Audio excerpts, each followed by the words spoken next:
pela vida, pela paz, pela saúde. Agradecemos pelo cuidado que o Senhor tem por cada um de nós. Nesse momento, ó Deus, venho te pedir que o Senhor, por favor, esteja com os nossos amigos em casa. Esteja com os nossos amigos aqui. O assunto é complexo, mas o Senhor vai nos ajudar. Nós atrasamos um pouquinho, vamos atrasar também a outra programação. Que o Senhor consiga, ó Deus, fazer com que sintetizamos tudo, para que tudo seja bem esclarecido. E que o Seu Santo Espírito esteja envolvido em tudo. É o que nós pedimos e agradecemos por Jesus. Amém. A Aline já deu boa noite, então eu vou dizer para vocês, ótima noite. Tá? O estudo de hoje é a continuação, nós vamos procurar terminar o estudo. Tá certo? Só que eu quero pedir desculpa para você que está em casa, pelo seguinte. Nós tivemos um problema na semana passada, com todo o equipamento, queimou computadores, queimou placa de som. Então, assim, nós não conseguimos colocar, se der tempo ainda de colocar, a gente vai colocar, não conseguimos colocar o PowerPoint para você ver em casa. Tá certo? Nós aqui vamos estar vendo, quem vai estar em casa não vai estar vindo. Então, eu quero dar um abraço para o Lio, para a Zélia, certo? Esteja lá, seu José Everaldo, o Júnior, todos vocês que estão aí. Deus abençoe vocês. Da Flávia, que eu sei que nos assiste, você que está aqui, o Jefferson, meus amigos todos, vocês que a gente já faz parte aqui da nossa casa, né? Que Deus abençoe vocês, tá bom? Então vamos para lá, pode botar os slides. Se der certo, você vai ver aí, se não der certo, paciência com a gente. Até domingo que vem a gente vai estar com tudo, creia a Deus, em ordem. A gente conseguiu restaurar algumas coisas, mas algumas coisas teimosamente. Uma hora funciona, outra hora não funciona, então a gente vai ter que comprar equipamento novo. Então vamos lá. Nós estamos falando sobre a morte. Passa para mim, Kevin, que está dando um problema aqui. E morrendo eles, não tornarão a viver. Falecendo, não ressuscitarão. Por isso os visitastes e destruístes, e apagastes toda a sua memória. Na semana passada nós vimos esse verso, e esse verso é um verso que vem totalmente de encontro, choca com tudo que diz aí o pessoal que acredita na imortalidade da alma. Alguns dizem assim, não, Jefferson, a alma ela sai do corpo e fica num lugar dormindo, não tem conhecimento, não sabe de nada. Ué, para que então que vai existir uma alma que vai ficar dormindo? Não foi assim que Deus criou. Deus criou o ser humano do pó, depois soprou o fôlego de vida. Quando Deus sopra o fôlego de vida, o ser humano passa a ser chamado alma vivente. Eu não sei se eu botei esse troço aqui, porque eu sou bem atrapalhado. Eu acho que acabou a bateria. Vamos ver. Kevin. Não, é atrapalhado aqui. É que na minha faculdade não tinha como botar pilha. Sério, agora deu um jeito. Eu fiz doutorado de tudo, menos de como colocar pilha. Tá certo? Então vamos lá. Você que está em casa, pega aí a sua lição. Você que está aqui, abra a sua lição. Eu sei que vocês já fizeram lá em casa, vocês aqui também já fizeram, aqui é só correção. Então a gente vai ter que ir um pouquinho mais depressa, tá? Mas a gente vai depressa, mas explicando.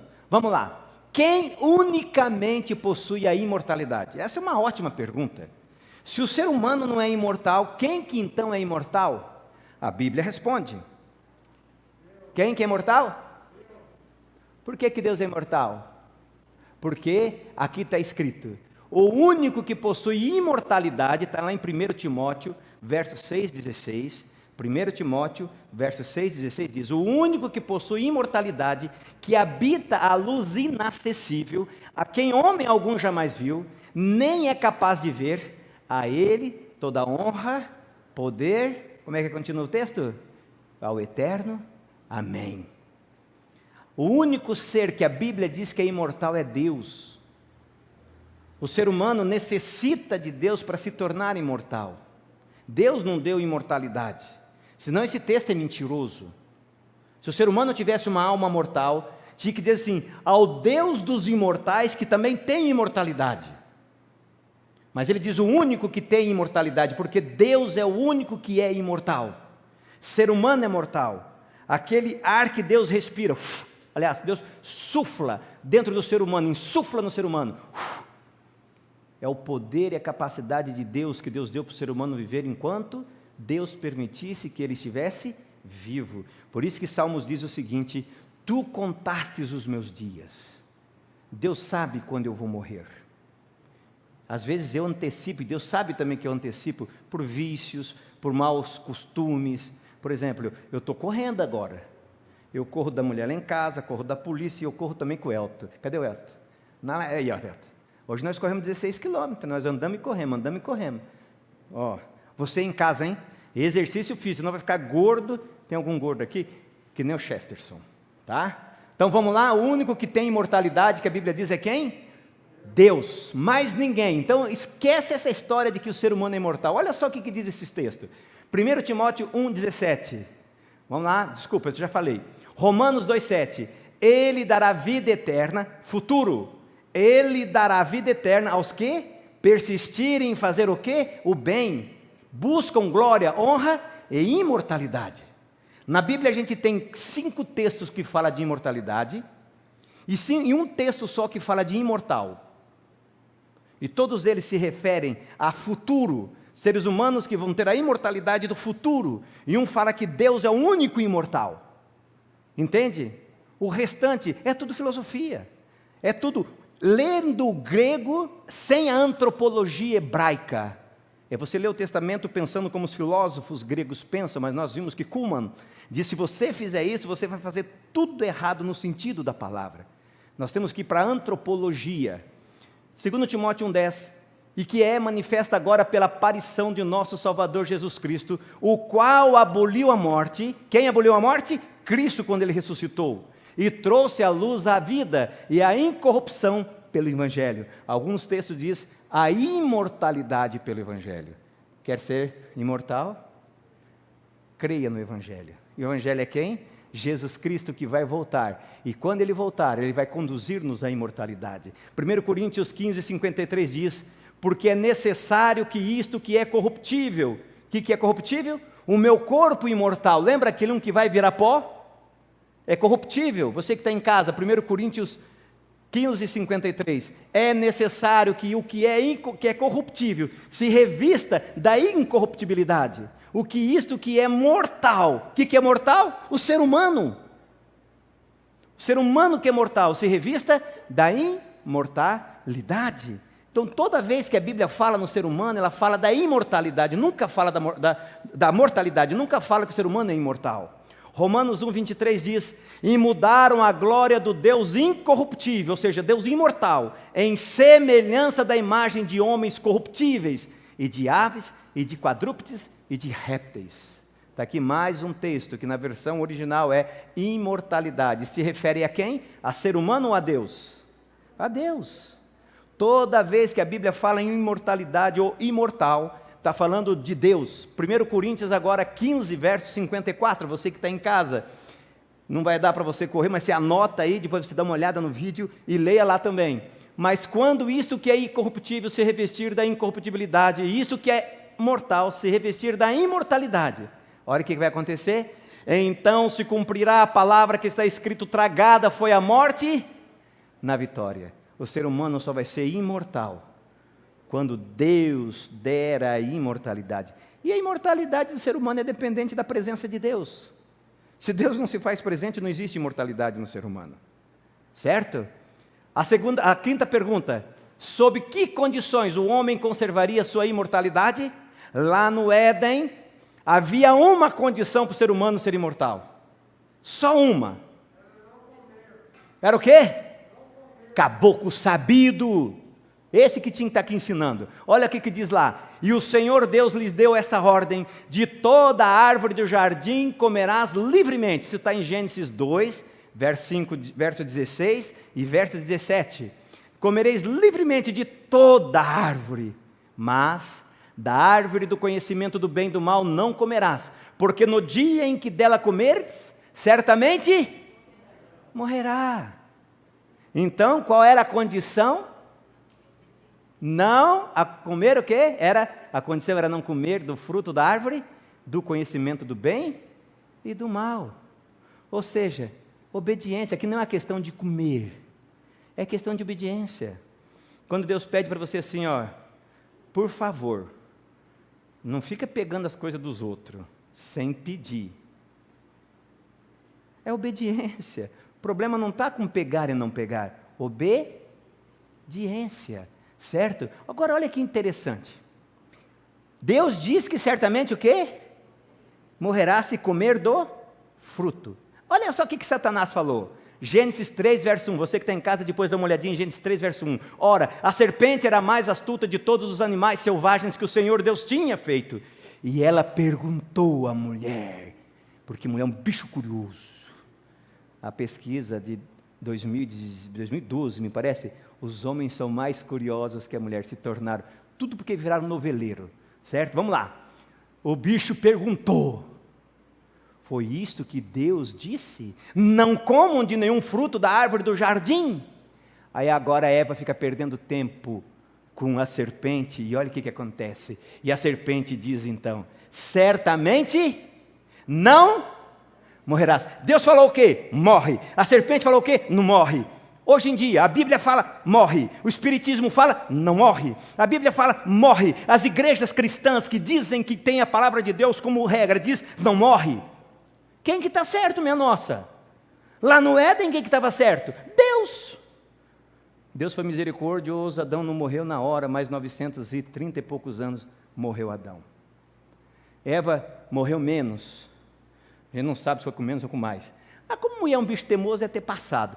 Brincadeira, tá? Ou seja, morreram, tá? Mas olha, vamos continuar o texto. Em Apocalipse 12, 9, vamos entender o que aconteceu no Jardim do Éden? Em Apocalipse 12, verso 9, diz o seguinte: e foi precipitado o grande o quê? Dragão, a antiga o quê? Serpente, que se chamava o quê? Diabo e Satanás, que engana todo mundo, foi precipitado na terra e os seus anjos. Ou seja, aquela serpentinha não era uma serpente, era diabo.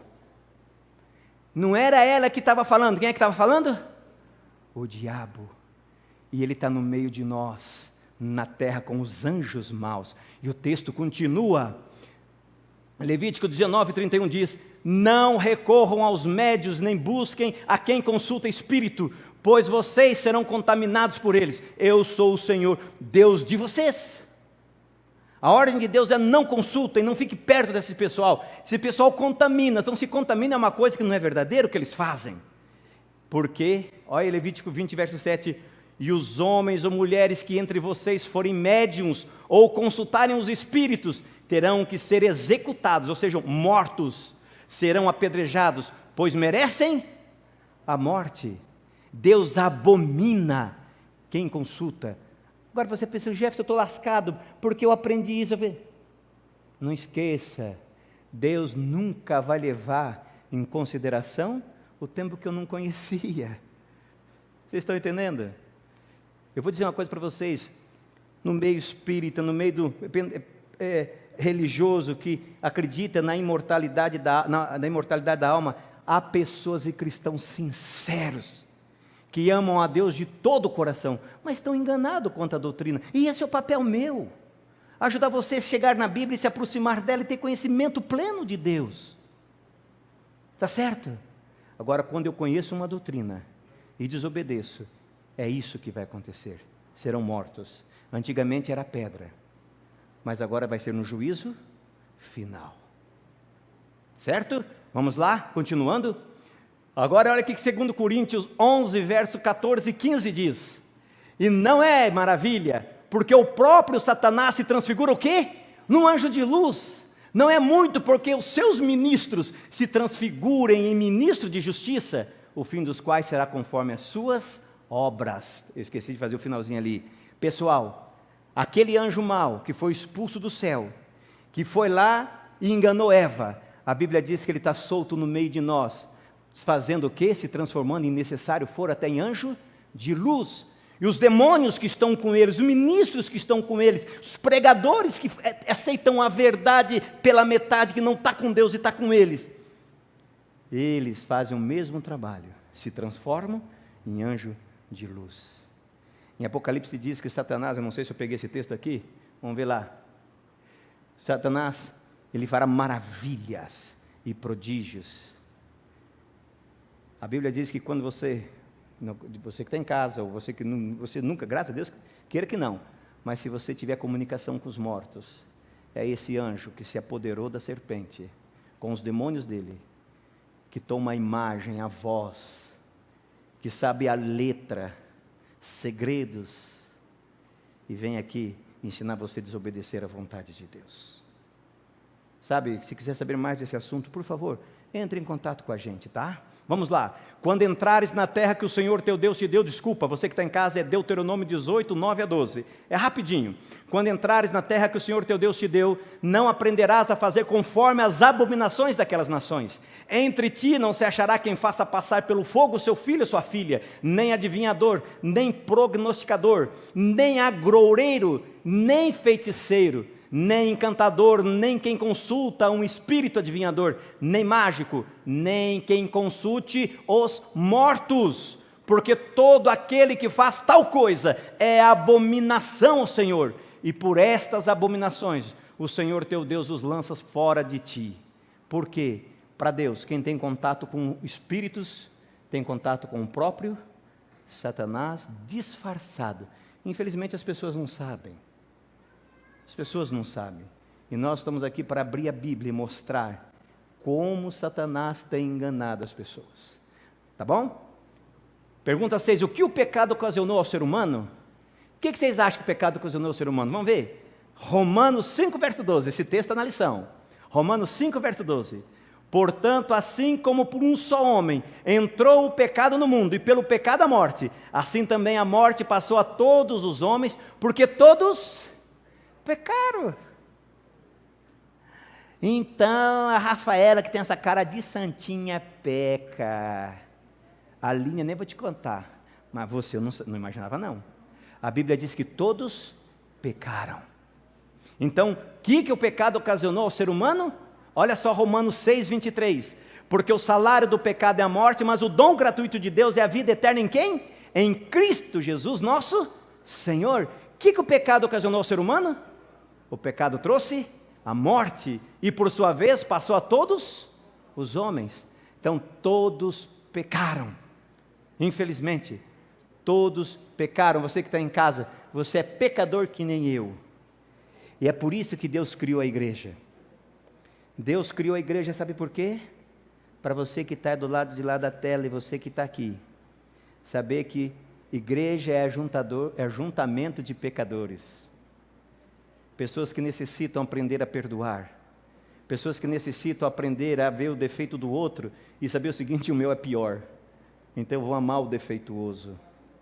Sabe? E Deus vai encher no céu, o céu de ex-pecadores. Sabe por que serão ex-pecadores? Porque pedirão perdão todo dia, e quando Jesus voltar estarão o quê? Perdoados. Amém? Como Jesus considerou a morte, eu acho muito chique esse texto, olha que chique. Isto dizia depois, isso aí, e depois eles acrescentou, nosso amigo Lázaro, o que aconteceu com o nosso amigo Lázaro? Adormeceu, mas vou despertá-lo. Disseram-lhe, pois os discípulos, se o Senhor se dorme, se ele está dormindo, ele está bom, se ele está salvo, ele está vivo. Mas Jesus continuou, porém, fala com respeito à morte de Lázaro. Mas eles supunham que tivesse falado do repouso do sono. Então Jesus lhes disse claramente, Lázaro morreu. Sabe por que Jesus é que nem um sono na morte? Eu vou falar para vocês assim, eu tenho o meu filho Vinícius, eu já falei algumas vezes, vai acordar ele para você ver se é fácil. Vai acordar. Às vezes tem que pegar água, derrubar da cama, soltar rojão, o bichinho que dorme. Com Deus não. Deus só vai falar assim, vai dizer que faz de conta que o Jefferson morreu no mar. 45 tubarão, porque eu sou bem reforçadinho, comeu um pouquinho de mim.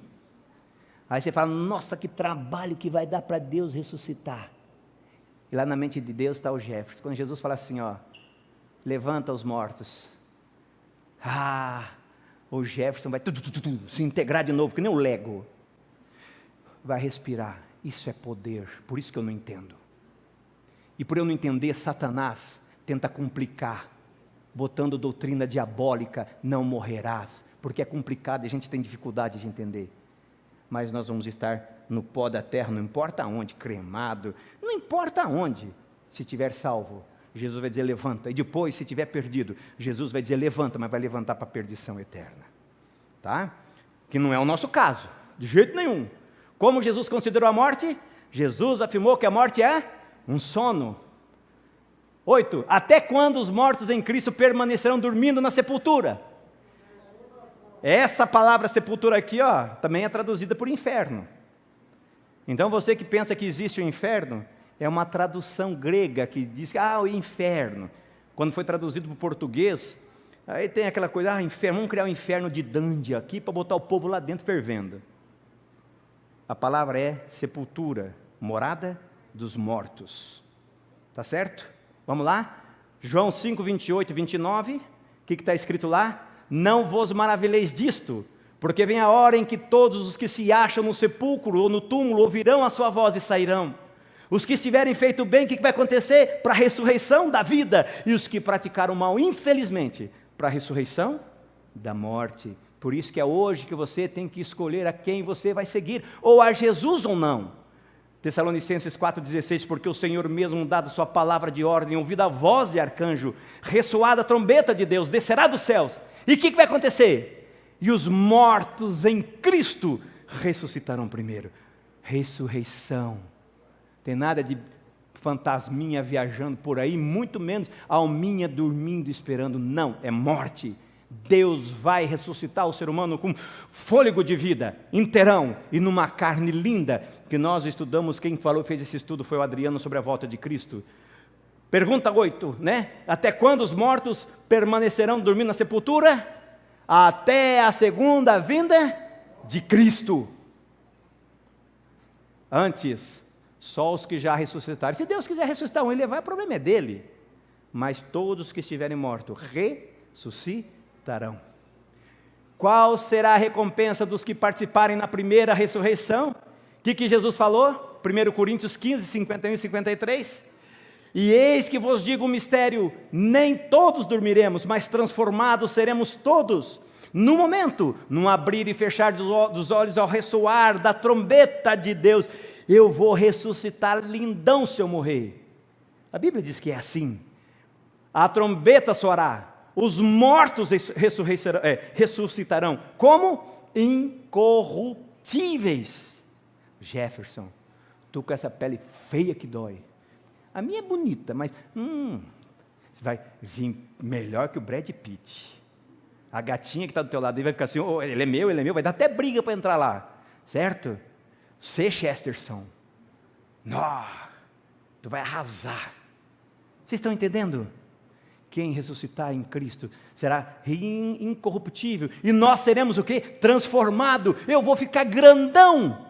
Eu quero ver o Adriano vir mexer comigo. O Elton tão furtado que acha que é porque é maior que eu, pode mandar. Tuliba Saide. Porque é necessário que esse corpo corruptível se revista da incorruptibilidade. E que o corpo mortal se revista da imortalidade. Olha só, qual será a recompensa dos que participarem da primeira ressurreição? Receberão a imortalidade perdida no abrir e fechar de olhos.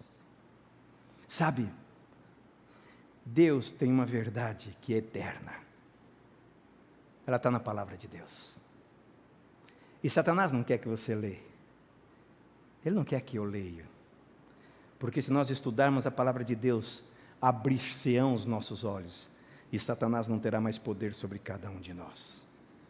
O meu convite para você é o seguinte: aceita Jesus Cristo com toda a verdade dele. Se um dia você teve algum espírito, alguma coisa que te importuna, sabe o que você faz? Em nome de Jesus Cristo, retira-te. Porque não é de Deus. Não é nenhum parente teu, está entendendo? Não é nenhum amigo teu. São demônios, o mesmo que enganou Eva, hoje está aqui tentando enganar você, para você crer numa mentira e não aprender a verdade plena de Deus. Retira-te em nome de Jesus. O sangue de Jesus Cristo tem poder. O sangue de Jesus Cristo vai te perdoar de todos os erros cometidos, como eu me perdoo e me perdoa todos os dias, e fará de você uma nova criatura. Eu quero que agora que você escute uma história que meu pai vai contar. Aconteceu agora. Ele está com câncer, foi fazer um exame, e nesse exame que ele foi, olha o que aconteceu, para você ver quando a gente diz, conhecereis a verdade vos libertará. Escute bem, para você ver o que acontece com quem tem pleno conhecimento da verdade. No dia 18 de fevereiro agora, eu fui ao hospital fazer um exame, uma tomografia, e quando o médico fez o exame, ele disse para mim que eu passasse ali na secretaria para marcar o retorno. Mas acontece que não precisava, o retorno já estava agendado na mesma ficha, mas ele não viu e eu também não tinha prestado atenção. Daí falaram para mim, então, nessa sala aí ao lado, você tem que ir. Quando eu e minha filha entramos na sala e eu entreguei a pastinha para uma secretária e disse, eu fiz uma tomografia e preciso marcar o retorno. Antes de eu conversar com ela mais coisas, e ela comigo, sai de uma sala vizinha, uma senhorita, e mais ou menos dos seus 30 anos, veio numa velocidade, numa alegria tão grande perto de mim, e diz assim, eu te vi ontem na rua. E eu vi que ela estava falando a verdade, porque com esse problema agora eu não vivo na rua andando. Mas no dia anterior eu tinha andado na rua. É verdade o que ela estava dizendo. Aí ela começou a contar a história com alegria, dizendo assim que Deus enviou eu para ir na sala dela, para ela me ver, porque eu estudei a Bíblia com ela, e eu dei uma Bíblia de presente para ela. Essa Bíblia está lá na mesa, ela vê essa Bíblia todos os dias e lembra de mim, mas numa empolgação tão grande que eu também me empolguei. Eu vi que ela estava falando verdade, embora são tanta gente que eu não lembro mais aonde, o nome, inclusive o nome dessa é Rosana. E eu fiquei ali também muito feliz, muito comovido. E a minha filha ainda diz, então pego o telefone dela, que é o que eu uso fazer sempre. Peguei o telefone dela e ela não podia me dar um abraço por causa dessa situação. Ela deu um abraço nela como se fosse em mim. E uma alegria sem medida. Eu e a minha filha saímos dali pensando, que coisa interessante, como Jesus faz a diferença na vida das pessoas. Lá em João 14, 27, Jesus disse, eu deixo-vos a minha paz eu vos dou, não vou lá dou como o mundo a dá. Então a maior alegria de uma pessoa é ela encontrar Jesus, porque Jesus é a única solução do ser humano. Se muita gente antes não pensava assim, agora estão pensando. Não existe solução para as crises, para os sofrimentos, para a morte, para nada mais. O ser humano não consegue resolver. Agora, Jesus Cristo é a única solução. Vocês já pensaram no dia da volta de Jesus? Quando ele abrir as sepulturas e os salvos se encontrarem com uma alegria maior do que essa que eu estou contando dessa jovem, mas aquela alegria de que a pessoa está salva porque você visitou ela, porque você estudou a Bíblia com ela, porque você ajudou ela na sua maior necessidade. Vocês já pensaram isso? Qual o conselho que eu dou para você e para mim? Não percam tempo. Aonde você for, no mercado, na farmácia, na oficina, no trabalho, apresente esse Jesus para as pessoas. Ele é a única solução. Ele é a única paz. Ele é a única alegria. E você vai ver isso no dia no dia da ressurreição, você vai deparar com essas pessoas. Você vai ouvir delas esse agradecimento, essa alegria tão grande que não temos condições de imaginar, porque a pessoa está salva ali. Então, meu querido irmão, meu amado, apresente esse Jesus para as pessoas. Ele é a única solução. Você que está em casa, você que está aqui, por favor, lembre-se disso. Os mortos nada sabem. Não sofra por alguém que morreu. Está descansando, junto com a minha mãe, com a minha avó, com meu avô, com um monte de parentes que tenho, e com outros que perderei até Jesus voltar. Mas na manhã gloriosa, Deus ressuscitará. Entregue a vida para Jesus. Querido Deus, que a Tua palavra permaneça em nós. Clareie nosso entendimento. É o que eu te peço e te agradeço. Em nome de Cristo Jesus. Amém. Agora nós vamos para a segunda hora, a segunda programação com Joel. Hoje é o encerramento, você que está em casa, presta atenção. Hoje é o último tema, não pode perder. Deus abençoe, tá? E até domingo que vem.